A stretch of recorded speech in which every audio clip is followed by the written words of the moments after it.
This is supposed to be a discussion or a dialogue.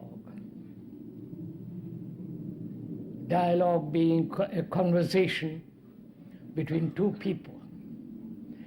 And that as that is impossible to have conversation with two people, including so many, perhaps we could take a problem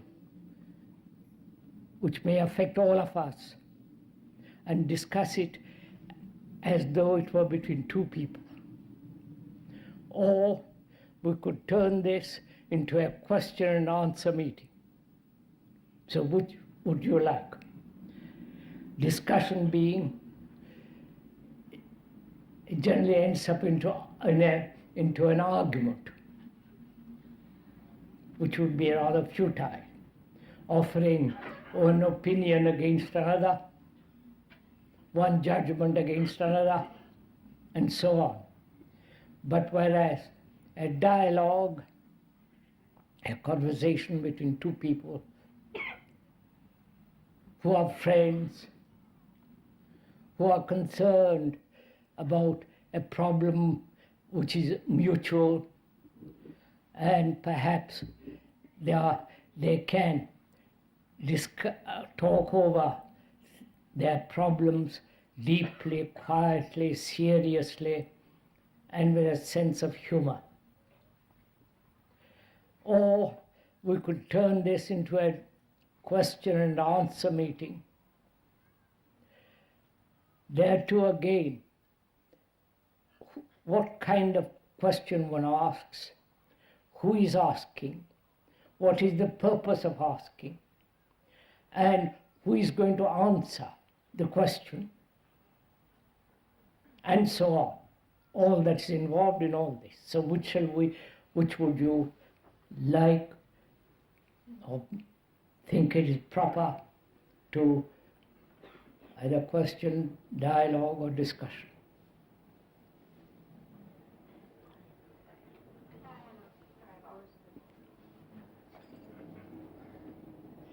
If it is to be a dialogue, what shall we talk about? Remembering a dialogue is between two people, a conversation, amicable, easy, quiet, and penetrating. So what should we talk over together? I'd like to ask a question, but not necessarily a dialogue. You were saying yesterday that the chaos and the violence in the world is the result of our everyday lives. But I don't think it's as easy as all that. If you take the spectrum, at one end of the spectrum you put Hitler, at the other end of the spectrum you put a person like Schweitzer, then you have two people who are doing something quite differently. One person is trying to help humanity, the other person is trying to destroy humanity. Now, if you leave that aside for a moment, take any one person in this tent, give them the right environment, the right job, they're free of conflict, they're not hooked on religion or dope, and they get cancer. Now, the conventional religious view would say that it's an act of God, which is obviously crackers. But you could say that this person has a disposition towards a disease.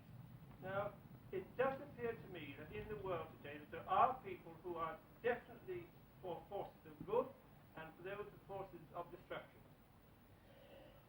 The gentleman asks, why do you say the world is in chaos because we are in chaos, each one of us, uncertain, argumentative, greedy, selfish, violent, which perhaps which may project in the world, bearing in mind that we are the world. We are not different from the world. And there are good people, the question says, and there are some bad people, bad guys and good guys.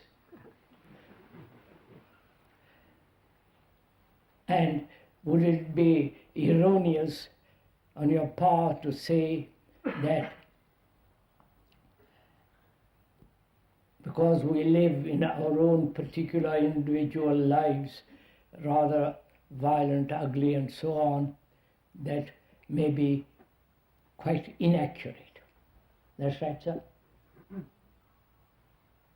What else other questions would you like to discuss, talk over? I'd like to ask a question, if I may. I was turning over in my mind what you said yesterday about memories, registering memories. And what concerned me was if you were to ask me a question, if I was to totally experience what you were saying to me, that at the end of the question, if I had totally experienced it, that I wouldn't know that you'd asked me a question in order to be able to answer it. And what I'd like to ask you is it possible that we have two parts to our communication, which are the two hemispheres of the brain, one which only receives and which totally registers all the time, and the other part which transmits, which in fact we need not register, because if we experience that, we need not register it. Is it possible that my mind's gone a blank now, I'm sorry. Is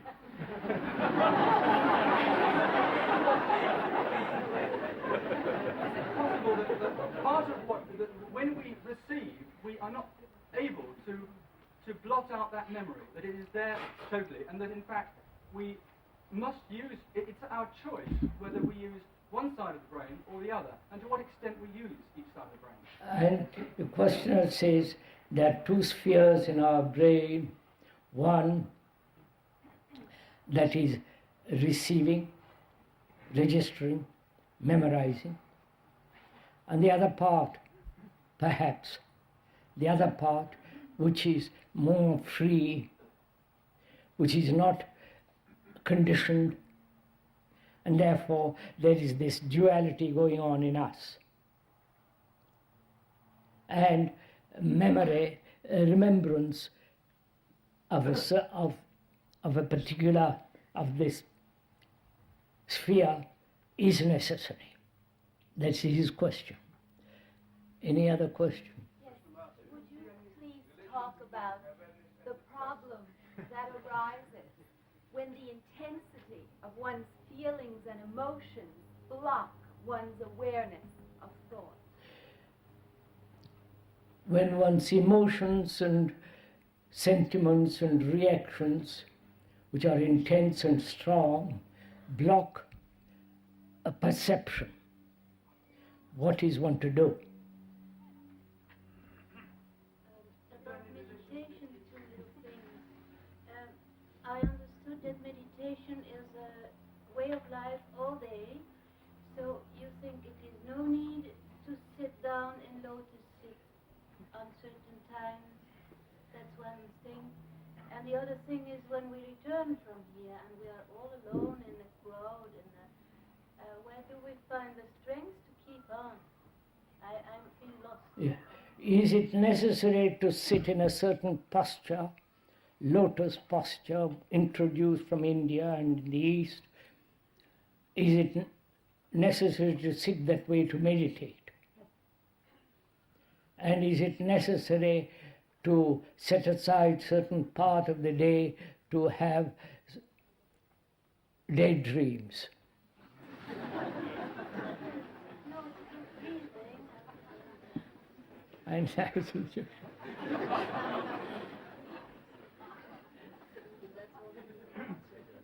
and how is one to have, when one leaves here, to have the strength to face all one's solitude, loneliness, all the travail of life? That's the question. Yes. Do you see any relation between the awareness and the trust? And And the trust? Hey. faith. Oh, do you see any difference between otherness and faith. I don't know what it is about, doesn't matter. Awareness. Between awareness and faith. Is there any difference between awareness and faith? Sorry, relationship between. Well, what- Relationship between awareness and faith. What is that's the correct, sir, sorry. What is the relationship between awareness and faith? Yes, sir. I would very much like to ask a question connected with the first question. This is that one can see fairly clearly that one's own psychological pain, the pain in the world as a whole, is caused by us, a projection. But it seems that there is pain in the universe as a whole, not caused by human beings. The sort of thing I refer to is the genetic imperfection, perhaps, with children being born with trifle diseases that one cannot put to human beings. In other words, a slightly imperfect universe which causes pain. This is quite a problem when we think about it. If I understood the question rightly, and may I put it in my own words, sir, or to see that we understand each other, that there is not only individual suffering, each person suffers in different ways, but also there seems to be a universal suffering, a global suffering. Children are born deformed, mentally retarded, and so on, so on. Now, just a minute, please. Which of these questions do you want to discuss? Which is first, the question the gentleman asked.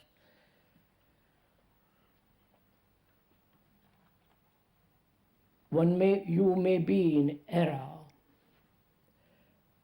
when you say that because we live in chaos and uncertainty and violence, and so we create a world that is chaotic, violent, and so on. That may be a wrong question. Are you exact in saying that? I've reduced it to a small thing, sir. And the other question is, do we have to sit in meditation in a particular posture? Lotus, as it's called in India, and is brought over into this country. And the other is, your question. About the emotions. Yes, emotions and sentiments which are intense come in the way of observation, clarity, and awareness. And the other question is, what is the relationship between awareness and faith? And that question that gentleman put, which is, there is not only particular human suffering, but there is global, universal suffering. Now, which of these questions do... Huh? About the loneliness. Nobody asked my loneliness. I introduced it. About how I beg pardon? The question about registration is the two sides of the brain. Oh yes, I beg your pardon. Quite right. Wait a minute, shall I... Oh. The gentleman asked that perhaps two spheres in the brain, one that registers, remembers, accumulates knowledge, experience, cultivates memory, and so on. The other part may be unconditioned. What is the relationship between the two? That's right, sir? No more questions. Now, which paper? One more question is maybe, please. What is the source of urgency and energy to go into all these questions? What is the source, the drive, the push, the pressure Why should one be interested in all these things? And so, what is the beginning of memory? And is there a point in time where the mind sees the age of a problem? What is the beginning of memory and And is there a point in time when the mind sees the age of a problem, like fear being older than jealousy? and when? I don't quite. I can see fear is older than jealousy. There are times where I can see the age of a problem. Over? But it's a rather serious question of reincarnation. You want to discuss reincarnation. Now, which of these questions would you like to talk over together? You decide. Emotion. Maybe the use of energy. Krishna Ji, could you deal with them all in some way by answering one? The questioner asked, could you include all these questions in one question, in one statement? Perhaps we could. And that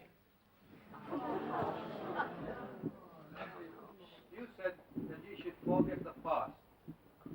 And I never said we could forget the past. you should forget the past. You said in your for yesterday. No, I did not. When you got suffering, you got injured finger, or that comes in your memory. It's memorized, and the past is difficult to forget. You see, you want to know how we can forget the past. I didn't, forgive me for contradicting you, sir, but I did not say forget the past. You can't forget the past. We'll go into all this by taking one question, which perhaps will include all others. Shall we take? Now, which shall it be? Just think it out, sir. Just look, you've had several problems put to us, and the gentleman suggests that we should, perhaps by investigating one question, one statement, we could perhaps include all the others. I think that it could be done. But which shall we take? Which will include all the others? Just take a second, sir. Take just a second. Let's find out. Which question would include all the others? Where all these questions come from?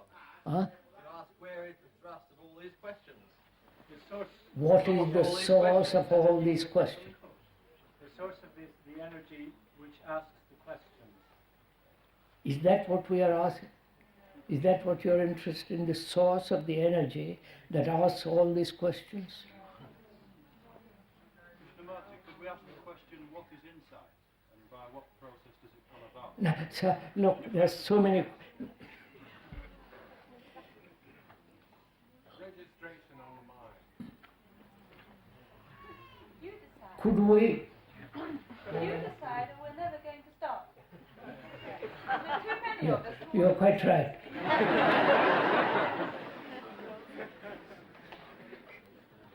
Could we take up the relationship between awareness, faith, and emotions, meditation, and what is the need of a brain that it should register at all, not the two, but the necessity of registering at all. Could we go now by taking one question? Would that? I think we could do it. If I suggest this, I'm not saying it must be that way. I suggest that we discuss what is relationship, which will include all this.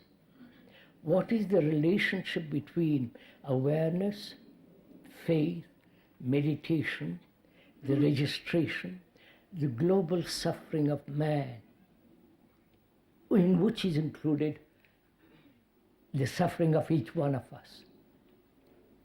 Right? And the registration. Huh? And the registration. Which is and registration, I said that. Now, shall we begin by talking about registration and relate that to awareness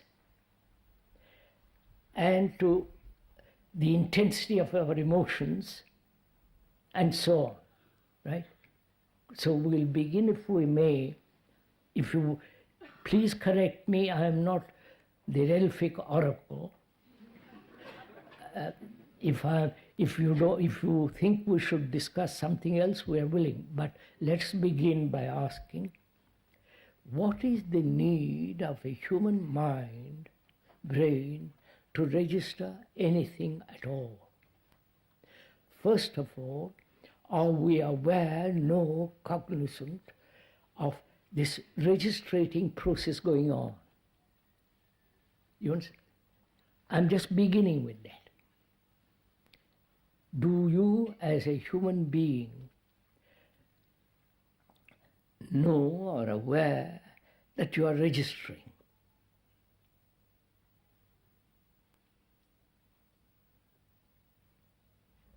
You understand my question? Or you've accepted the statement and then you proceed to question the statement. Are you aware that you are registered certain things? An unhappy incident of yesterday is registered. Are you aware of this registrating process going on? Or you are merely accepting a statement by somebody else? You see the difference? If I accept a statement that you have made and question about that statement, which is one thing, whereas if I'm aware that I'm registering, then my question has a different quality to it, right? So which is it we are doing now? Are we aware that we are registering? Are you aware now, sitting there, that you are registering what is being said? Which means that you are actually listening to what is being said. Right? Are you?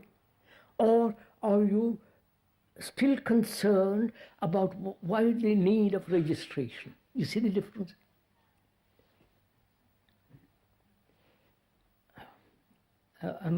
Can we proceed this way? Slowly. So one's aware that one holds on sometimes to... What's that? One is aware that one holds on to what is being said. That's it. One is aware that one holds on to what is being said. Now, why does one hold on to what is being said? When the speaker says there is no speaker, you are listening to yourself, you are investigating yourself. Why do you hold on to a statement made by this person? Which means you are not actually listening to yourself. So you want to act on it. No, which means, you see the difference? Huh? If you are told you are hungry, that's one thing. But if you are really hungry, that's another. Obviously, right? So which is it? Are you really hungry, or you are told you are hungry? Which means, are you aware that you are registering, holding on to a statement? to a phrase, to some conclusion, to an idea, and so on, which is registration going on. Right, sir? Now, why do you want to register what is being said?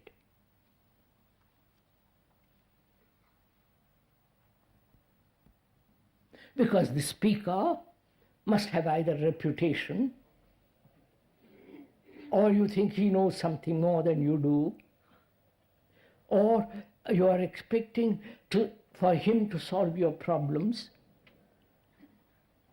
so you are depending on another. When the other says, please don't depend on anybody, including the speaker. You follow? So, let's be clear in this matter. Are you aware that the whole momentum, the movement of registration, I mean, you can see a tape recorder registering, right? Are you similarly aware that you're recording?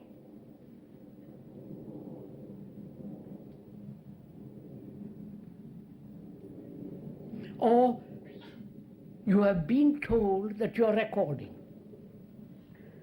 See the difference? If you are told that you are recording, that's one thing. It has no value. It's just like a tape, you can wipe it out and new tape can be put in. Whereas if you discover for yourself that you are registering and ask the question, why am I registering? What is the necessity of any kind of registration? Then we can proceed. Then we can communicate with each other.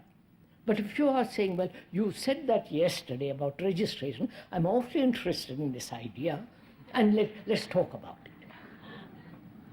Then it remains merely a verbal, at the verbal level. It has no meaning, at least for me. It has no meaning whatsoever. Whereas if you say, I want to find this out. Why? I register. Can we go along that way? Why do you register if you are aware of it? Obviously, you register when something is dangerous, right? A precipice, a snake, a dangerous animal, or a dangerous man, or a motor coming, hurtling towards you. It's a danger. You immediately register it in order to protect. And also, you register when there is pleasure. So this process is going on all the time. The registration of everything that is dangerous. Right? And everything that gives one a great pleasure.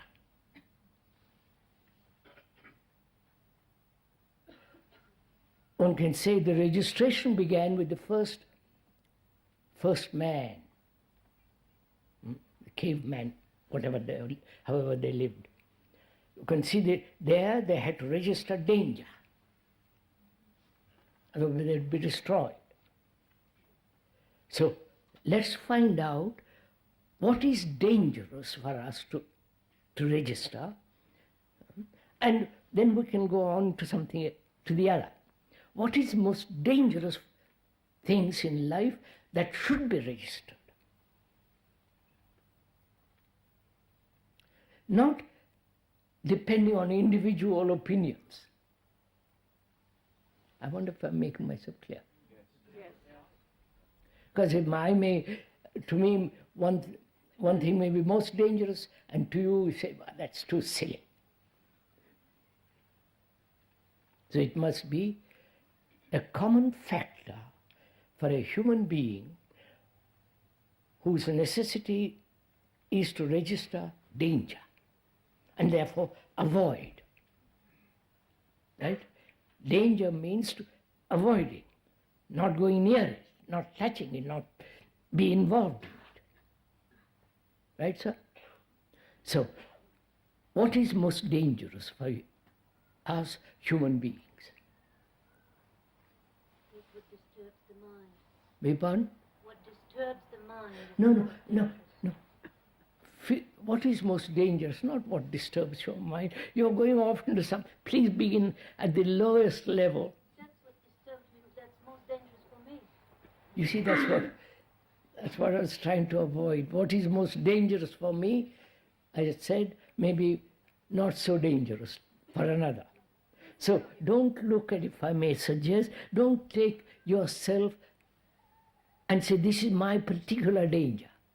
See the danger of what is dangerous for man. Threat to survival. Huh? Threat to survival. Yeah, which is non-survival, not to survive.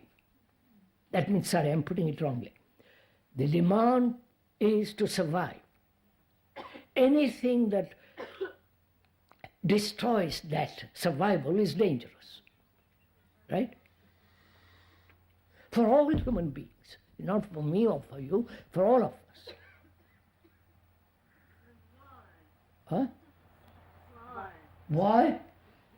Why should we survive? May I rephrase the question? What is more important than survival? We'll come to that slowly. Come to its survival. And the lady says, why should we survive? No, it's a serious question. Why should we survive?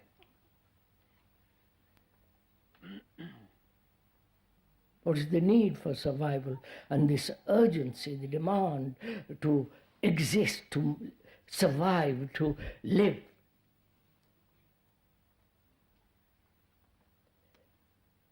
Answer it. Instinct. Huh? Instinct. People? Instinct. Instinct. That's not it. The birds have the instinct to survive, the animals, the reptiles, the most elemental, everything demands survival. Huh?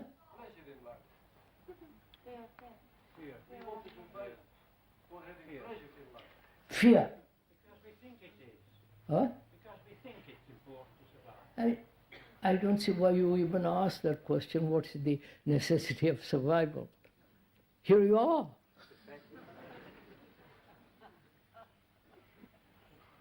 If you hadn't demanded to survive, you wouldn't be here.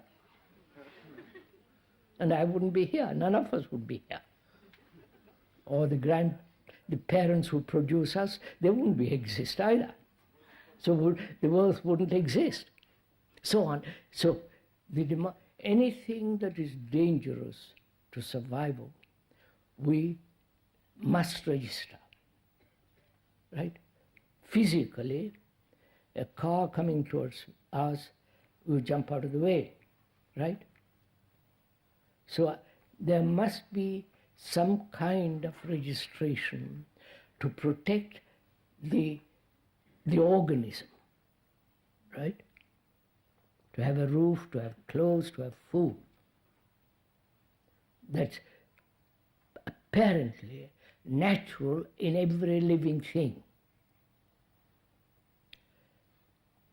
And so we avoid anything that is dangerous, right? Let's go into a little more. Is belief dangerous for physical survival? Yes. Huh? Yes. So you have no belief? A particular belief. Huh? A belief, a conditioned belief which does not change. I understand, sir, I understand. I believe in something, or in some idea, in some goal, and so on, believe. So I'm asking each one of us, I'm asking, is belief a danger for physical survival? No, it may be in those circumstances. Huh? Northern Ireland. In Northern Ireland. Let's not get into politics right now, please. Huh? Let's not get into politics right now. I know that's... Misguided conscience can be a hindrance. Beg pardon? A misguided conscience can No, please. I'm taking belief. Don't begin too many things at once. Take one fact to go after step by step into it. Is belief a danger to survival? I believe in Catholicism, and you believe in you are a Protestant, I'm a Catholic. We believe in different things. Look what's happening in the Northern Ireland, what's happening in the Middle East, and so on, so on. For physical survival, apparently, belief is the most dangerous thing. Sir, could I ask, do we not need belief in technical matters? If I get a car and drive to the right, I want the car to turn. In technical matters, why do you even there have belief? You work and you learn and you go on. Now, just please go into it for yourself. Don't question me. But find out if you have belief, any form of belief, and doesn't that belief divide people? Belief can be a conclusion, a concept, an opinion, strongly held opinion. Prejudice. All the include. No, we can put a lot of these words together, but let's find out if each one of us has a certain belief that I'm a Christian, that I'm an Englishman, a Frenchman, or all the rest of it. Isn't that a tremendous danger for physical survival? Yes, sir. No, yes, you say yes, sir, but are you free of it? And let it... them all. How can you believe in them all? Huh? Good in them all. Believe in the good in every one of them. Beg pardon? Believe in the good in every one of these beliefs. So I know. We teach in the school every one of these things. So history may be rewritten differently. You're not really interested to find out for yourself. For God's sake, do listen. Are you really serious to find out the necessity of registration and the inadequacy psychologically of any form of registration? That's what we are discussing that. If you say belief is a danger, then why do you hold on to it? Saying I'm a Hindu, you're a Muslim, or you're a Jew, or you're a communist. Why do you hold on to these words? Because perhaps one doesn't see it completely. So, the gentleman suggests you don't see this completely. The danger, you don't see completely the danger of any form of belief, which is obviously non-fact. Why do you hold on to that? a support structure. Beg pardon? All belief is a support structure. Belief is a support structure. Huh? Belief is a support. Yeah, belief is a support. If it is dangerous support, why don't you drop it? I have dropped some, but I haven't seen all my beliefs. I have not seen all of them. Only when I see all of them, and only then will I drop. It's like all of us, we want to keep some which is pleasurable, which is pleasant, which is comfortable, and the others we discard. I suggest, if I may, that it is not the sensations the physical sensations of a dangerous experience that we register, but that it's the reasoning that we attribute to it at the time that we register in our minds. That's right, sir. Let's go step by step into it, sir. We have talked about physical survival, and anything that is dangerous to that must be totally avoided if we want to survive. And believe any form of any division between people is most destructive, right? If you are a Christian, I'm a Buddhist, and I fight for my Buddhism, or you fight for something else, there is no physical security. Every war has shown this, right? Every war is the result of our particular conditioning, of our particular beliefs, etc., etc. So, will you drop all those beliefs? Because that is the most dangerous thing to survive, for survival. Are you saying that anybody who believes in anything,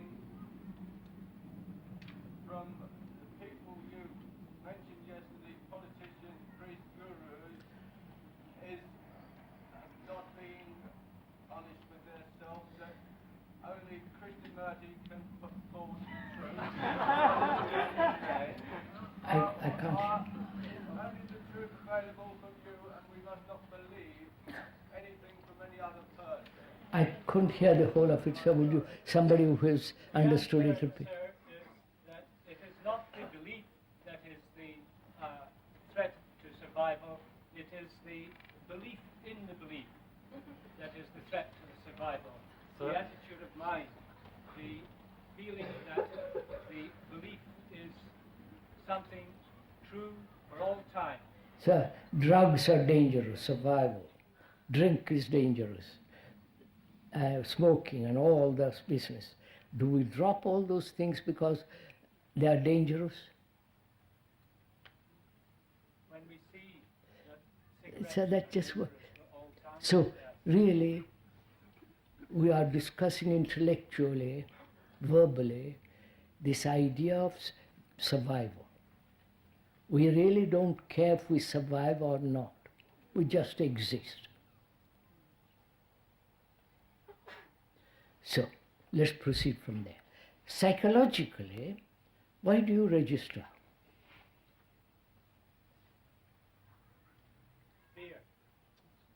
No, just look, sir, look into your... I can answer these questions very quickly, but do please inquire. It's a conversation between us two.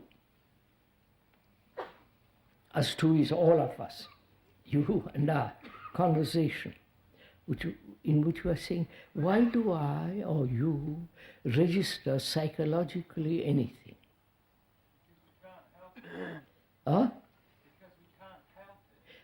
It just happens. It may be our conditioning, it may be our education, it may be our social condition and economic and so on, so on. So, we are conditioned to accept this psychological registration. Now we are saying, all right, that's a fact. Now, why? Does one actually register? Huh? Does one actually register, in fact? When one tries, no. Does one actually register, in fact? Yes, one actually registers, that's the fact. But I'm asking, why? Now, ask yourself, sir, not me ask you, ask yourself, I register my hurts, my pleasures, what you said to me, what you didn't, your nagging, your this, that, 10 different things.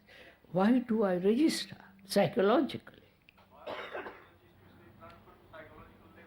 What's that? Biological registration to protect the organism is transferred to psychological level eventually. Kiski ji? Biological registration is gone into psychological registration. There is biological registration, which we said is necessary, and psychological registration. We said, why do we register psychologically at all? To be secure. Huh? For security, to feel secure. Is that so? Or you are isolating yourself, which gives you the illusion that you are secure. You don't even... Because we register, because we think we can solve things by thought. You say we have no choice. Why? It's human nature. No, just the gentleman said, we have no choice. What do you mean by the word choice? Is danger a choice? And why do you choose? Conditioning. No, don't throw out. Can we say biologically, What's that? biologically, let's say I like smoking or whatever, right? This is dangerous, but it's pleasurable. So thought makes Yes. it a choice. Yes. Thought, No, so we are trying to find out the meaning of that word choice, the depth of that word. I choose between two pieces of material for trousers or a coat. does it exist? Wait, choose. And I choose to go to that place and not to that place. I choose this guru and not that guru. I choose to believe in this and not in that. I am questioning, asking you, if you would kindly listen, find out, why do you choose? What is the source of your choice? Basically, inattention. Protection and pleasure again. Huh? Protection and pleasure No, again. no. When do you choose? When you're free to choose. Don't you choose when you are uncertain? When encountered. A man who is very clear, clear, there is no choice. So, When you don't know. what? When you don't know. So that means what? That's right, when you don't know. Do you think you'll... What's that? On a certainty, the other one you choose on a non-certainty. What? One thing you choose on a certainty, the other on a non-certainty. Yeah, that same thing, when one is very clear, you don't choose. When you know exactly what road to take to a certain place, there's no choice. It's only when you are uncertain, you begin to choose, or ask, question, find out. So I'm asking, psychologically, choice exists only when you are confused, uncertain. No? When you are very clear, there's no need for choice. So, a mind that's confused chooses. Would you? You're all silent in that statement. Could we talk about why the mind is confused? Wait, sir. I want to see, please, look at it, sir. We are discussing, trying to talk over together, why the brain registers. The brain, biologically, we said, organically, must register. Psychologically, inside, we're asking, why do we register at all? Somebody said, we have no choice in the matter. And the word choice implies choosing between this and that. Now, when you see danger, you don't choose. Right? You see danger and move. You don't say, well, shall I go to the right or to the left? Is it right or is it wrong? So, similarly, I'm asking, psychologically, what is the need for registration? Does it help us to protect ourselves? Yes. Huh? When we set out in life, we are concerned with survival of the body. But soon the mind takes over and becomes concerned with the survival of the mind. That's what we are saying. Physical survival has slipped into the psychological survival. Right? Now I say, why?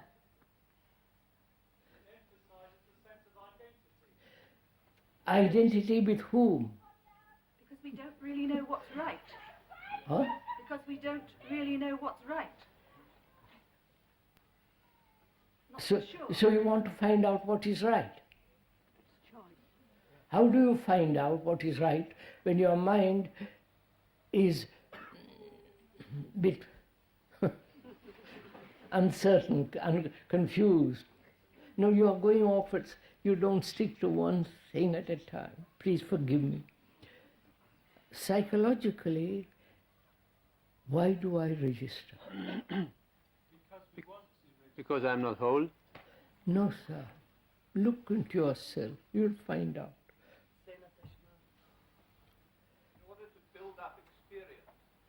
In order to build up experience, which is knowledge, which then becomes memory. And without memory, without knowledge, you are nobody. So we say, I must have some knowledge about, right? Otherwise, I'm nobody. Is that what you say? You're not thinking about all this. One wants to protect oneself. One wants to protect oneself. Against having to... Biologically, organically, you have learned how to do that very well. In spite of wars, in spite of terrorists, and except the victims. Now we are saying, psychologically, do you protect yourself? What is you are protecting? Please answer me. What is it you are protecting? The result of all that memory. The idea of yourself. Our minds become so cluttered up with what is in our minds that it becomes greater than our experience of our bodies. And so our minds become up there, and that's where we're more aware of our minds than our bodies. And so we think that it's our minds that we should protect. So you give more attention to your body, and less attention to the brain. You see, you're all... Our way round. Yes, get more and more muddled. Yes. You see, sir, what we psychologically build, register in order to be something, right? Psychologically, right? I register where I was born. That's simple. The brain registers because it's been trained to accept certain strata of society. And that gives the person psychologically a position, a sense of power, a sense of superiority. So, this registration psychologically gradually builds up the ego, the me, right? Right? Isn't that? Don't accept what I'm saying, please. Look at yourself. If you didn't register psychologically, would you have an ego? No. Obviously not. You build your, psychologically you are aggressive, abrasive, violent. It gives you a certain sense of, authority, certain sense of assurance. So this gradual process of registration psychologically builds the sense of the me. That's a fact, no? Me, my opinion, my judgments, my wife, my husband, my girl, your girl, boy, my house, my quality, my experience, my hurts, my fears, I am all that, psychologically, right? It's a fact. You don't have to agree with the speaker, it's so. Then I say to myself, why do I build this ego? Why is there this constant building of the me. To protect it again. What are you protecting? Trying to hold on to it more and more. Yes, sir. After building it up, you hold on to it. You cling to it. You say, I daren't break it down. Like a sandcastle. Yes, sand. Don't go off into similes. Stick to one thing. So, why I say, what is the need for it? Because that brings enormous trouble, enormous pain. I'm hurt, I'm frightened, I'm anxious, I'm jealous, I'm greedy, I must not, I must be. You follow, this battle is going on constantly, emotionally getting stronger and stronger, more intense. And what am I building? What is the reality of this structure? You understand, reality in the sense this is real. The microphone is in front of me, is real. Actually, I can touch it. Can I touch the psychological structure of the me?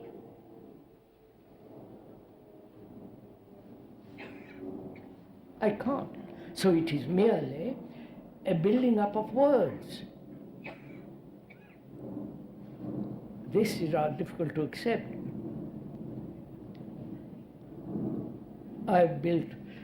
One builds in relationship the hurts, the flattery, the comfort.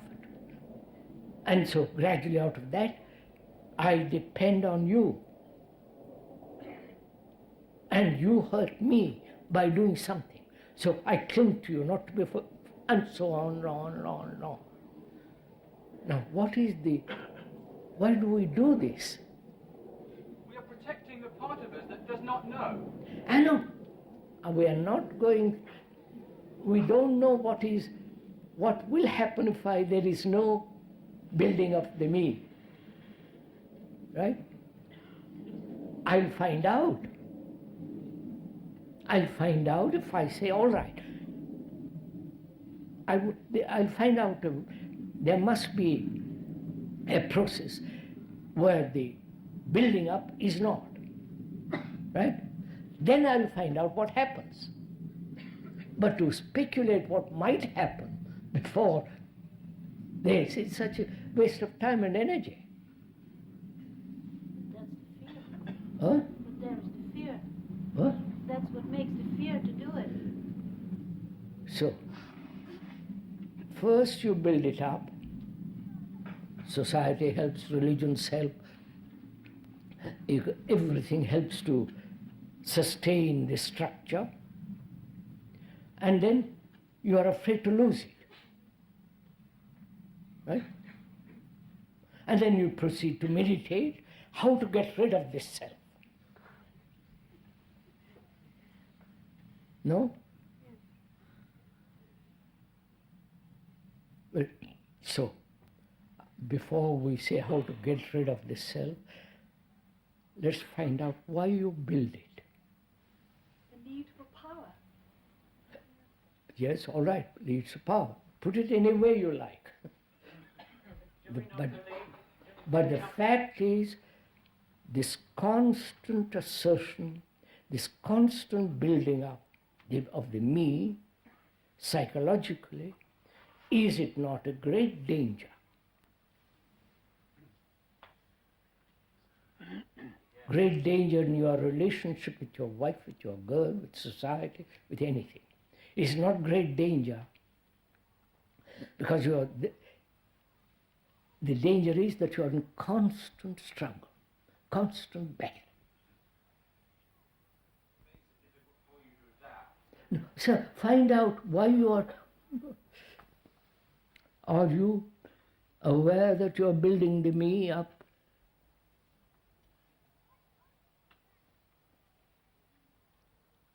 And from that structure, you have strong emotions. You want to express, you want to assert. Isn't it the need for pleasure? Yes, all right. It is pleasure, and also it's fear.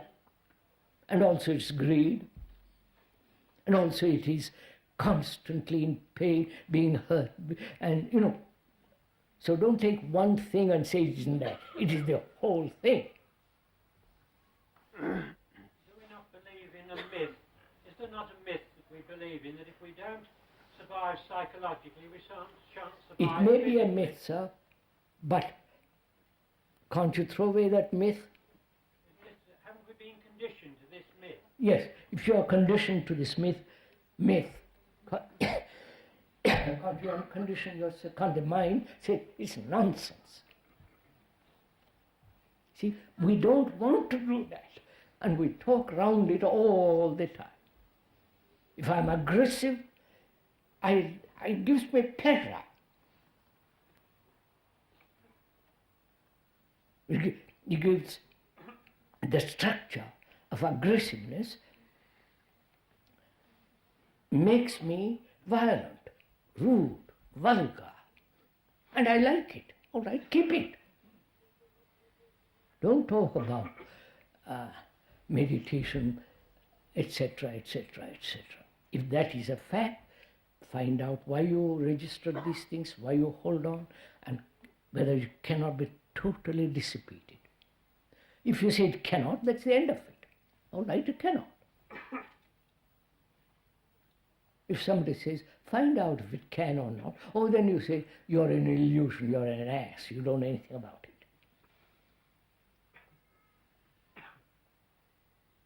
So whereas I'm suggesting, then psychologically there is no need for registration. If you see the danger, real danger, as you see a precipice, real danger of the psychological build-up of the me, then you find out how to be free of it. Not you, you're part of that. You won't there will be no toleration of the me. With all the opinions, judgments, evaluations, aggressiveness, fear, pleasure, the whole bundle of it. What about the registrations that have already taken place? What? What about the registrations which have already taken place from childhood before you are able to reason in this way? What about the registrations that have already taken place? Meditation. No, the registrations that have already taken place since childhood. What about the registration that has taken place from childhood? If you see registration is a danger, then the childhood registration till now disappears. We don't see it though. We don't want to. That's all I'm saying, sir. We won't see the danger of it. We like it. We like our fear. We accept it, aggressiveness. We like to live in constant battles with ourselves. That gives us a sense of well-being, that at least you are alive, and so on and on and on. Sir, because it's comfortable. All right, sir, it's comfortable. But what do we do with the vacuum? You see, what will you do if you are in a vacuum? That is, you don't know what will take place after you have, if there is no registration. Find out. Not say you live in a vacuum. I'll say to you, you won't. What's that? On the contrary, a man who is in constant battle is not living. How do we find out? How do I find out what? What's that? What else there is? What's the alternative to having all this big ego thing? How do you find out what the alternative is?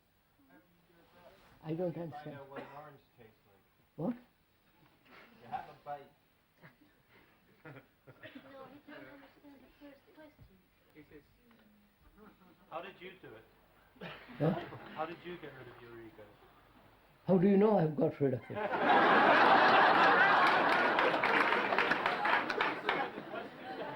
No, sir. No, don't bother about me. I've been a long time at it, from the age of 15. If From the age when I was born, probably it was not there, but that's totally, utterly irrelevant to you. What is relevant is you. Why you have hold on to this thing, this miserable, unfortunate, suffering me. And to escape from that, you go off to India, put on robes and put on beads and,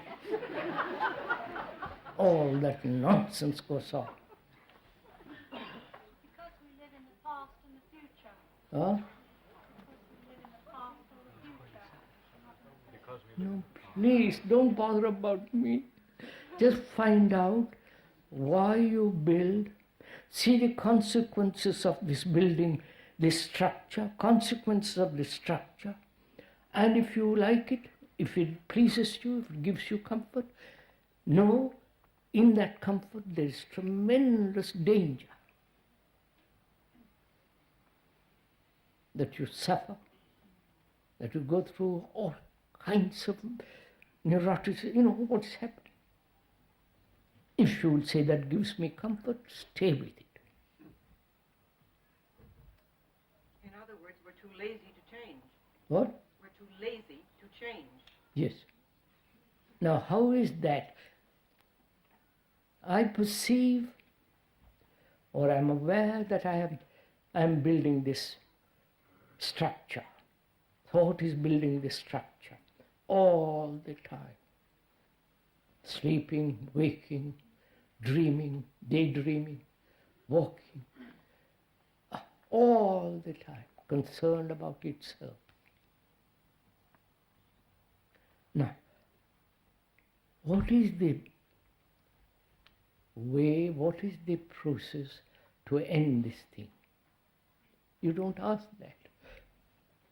If I may, I ask, if I ask myself why I collect these identifying things about me, who do I ask in order to get past the me?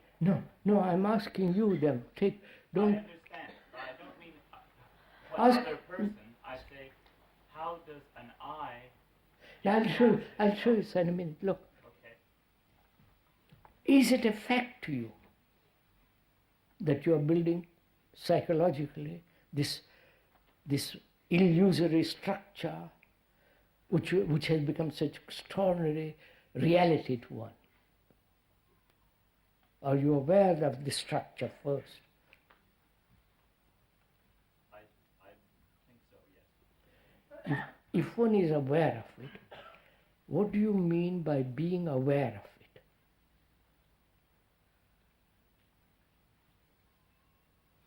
We come back to the original question. What is the relationship between awareness and faith? There is no relationship whatsoever between awareness and faith. Faith is not a fact. Please define It's a belief. Define faith. Maybe What does faith mean to you? nothing. Please don't bother about it.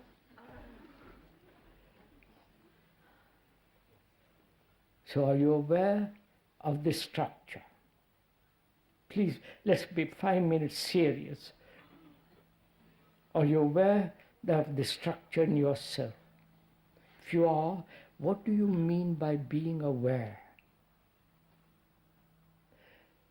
In that awareness, is there a duality? That is, I am aware of that. You understand my question, sir? Yeah. I am aware of that light. That light is different from me. Now, am I in that same position when I say I am aware of the structure? The structure is being different from me. Or the structure is me. It's a very uncomfortable feeling to be. No, it is not a question of comfort or discomfort. Please move away from those things. Please forgive me, you're just going back to something. which is, am I aware as though that were, the structure was something separate from me, away over there or near, and I, who am aware, is different from that. Or I am that. You understand? Obviously. Right? I am that. That is, the observer is the observed. Right? It's a question if that's true or not. No, question itself. Don't hesitate. See, it's so simple. I have built up this structure. The structure has been built. And part of the structure is, I am different from the structure. I am the soul, I am the great man, I am the etc., etc. Or I am full of knowledge and structure is not knowledge. Or somewhere, follow? So I'm asking, do you see the structure as something separate from yourself?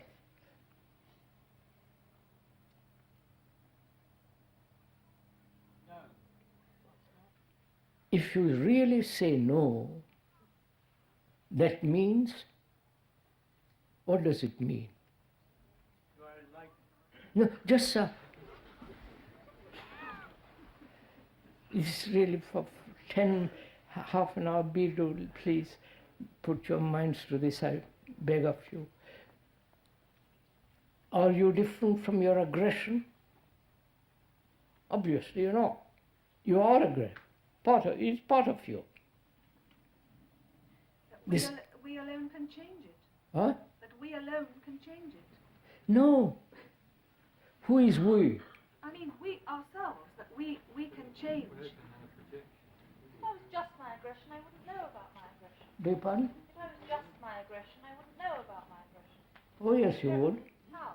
Your friends would tell you, don't be so aggressive.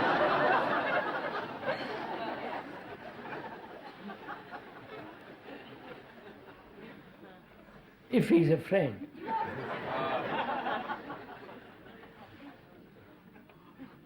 You asked us to look into ourselves, but that surely implies... No, madam, I'm asking this. Please listen to it, if I may suggest. I'm asking you, how do you observe this structure? You can observe the building, see it away from you, but this structure, you can't separate it. Is some say that is not me, it is you. Your fears, your quarrels, your ambitions, your aggressiveness, your anxieties, all that structure is you. There's no argument about it. But you are not a united thing. You are all sorts of things, and they're all in conflict with each other. That's what if you take the side of one part of you, you can observe other parts. No. The observer is part of the observed. Yes, but you couldn't observe yourself in totality if you were... Oh yes, not I can united. observe, I can say I am fear.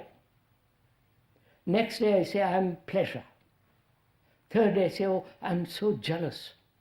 But it's part of the whole thing. Now that's what I'm saying. Please,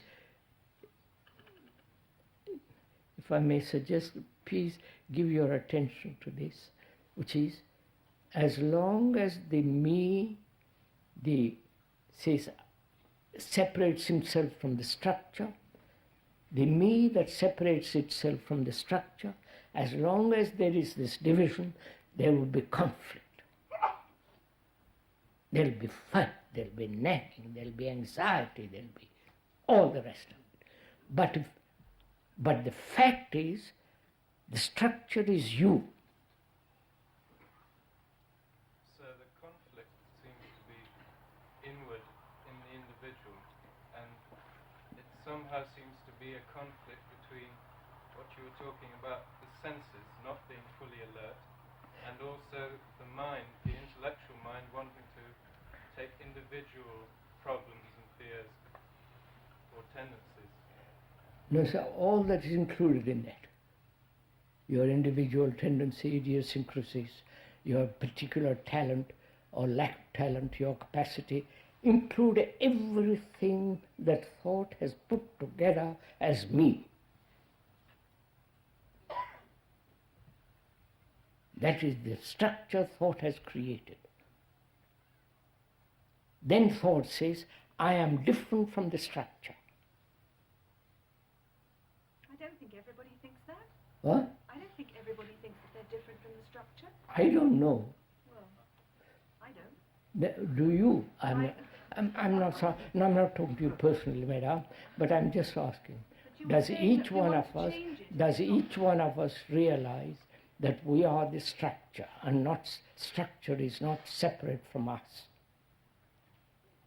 If you realize that, if that is an actual fact, then a totally different action takes place.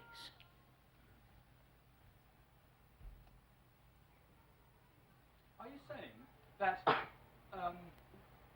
the part of us, the part of us that's made up of our belief is our outer shell, and that in order to grow and evolve, we have to break through something, and so we create something around it? I'm not saying anything of that kind. I'm just saying, sir, don't translate what I'm saying to your own.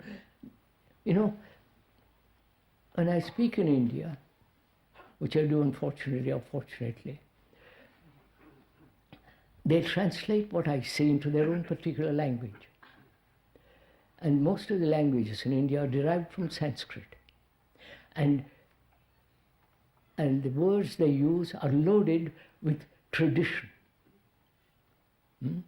All kinds of meanings. I say, please, don't translate what I'm saying, just listen to what I'm saying. Which is very difficult because they immediately translate it. They think, by translating, they think they've understood. They've understood the traditional meaning, say, for instance, of awareness. They've got a special Sanskrit word for it, which includes, in that word, there's all kinds of connotations in that word. So, please, I'm just saying, as long as there is a difference between the structure and the observer, there must be suppression, there must be conflict, there must be escape, there must be going off to India to find how to do this and how to do that. Meditate, surely, not cooking. And so on, so on, so on. Whereas, when there is the actual truth, the fact that the observer is the observed, the structure is me. Me is not different from the structure. Then there is a totally different action. That's what I want to get at. So, if we realize that, and there's a sort of silence, how do we keep that without going back into when you see a danger, a precipice or dangerous animal, you don't go back to it. It's finished.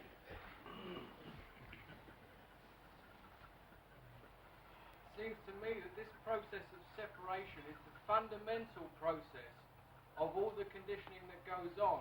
And everything that I seem to do to try and go against this conditioning always seems to be just another part of this conditioning. Yes, sir. How on earth do I get around that? I'm showing to you something. You don't listen. Not that you must listen, sir, but I'm pointing out something. When you say, I am that conditioning is not different from me. When that becomes an absolute, irrevocable truth, fact, then there is totally different action out of that fact. Then what happens? Then what happens? That's exactly what it is. First, you don't come to it, but say, then tell me what happens. You don't want to climb the mountain, which is arduous, which demands that you carry little, dangerous, be roped. I've played with all this. I've done this, some part of it. It's dangerous to climb mountains, so you go lightly, right? not with heavy rucksack and all the rest of it. So this demands that you work, that you look. But unfortunately, all kinds of interruptions take place. You don't, so some of you this morning I saw doing exercises. Good or bad, that's up to you. But here you don't even give 10 minutes to find out.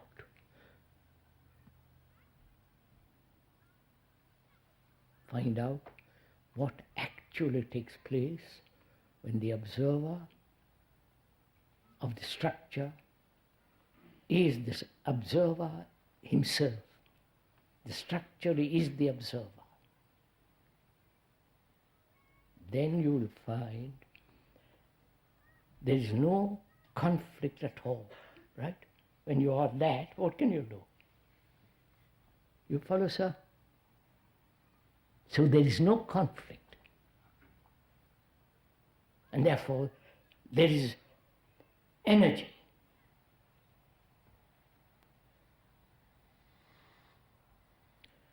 I won't go more into it because that's true. Where there is energy, complete energy, there is emptiness.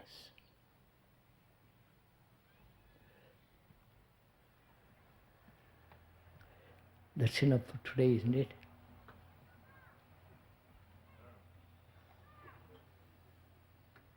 Perhaps we can continue with this on Thursday. Would you agree to that, please? Bene.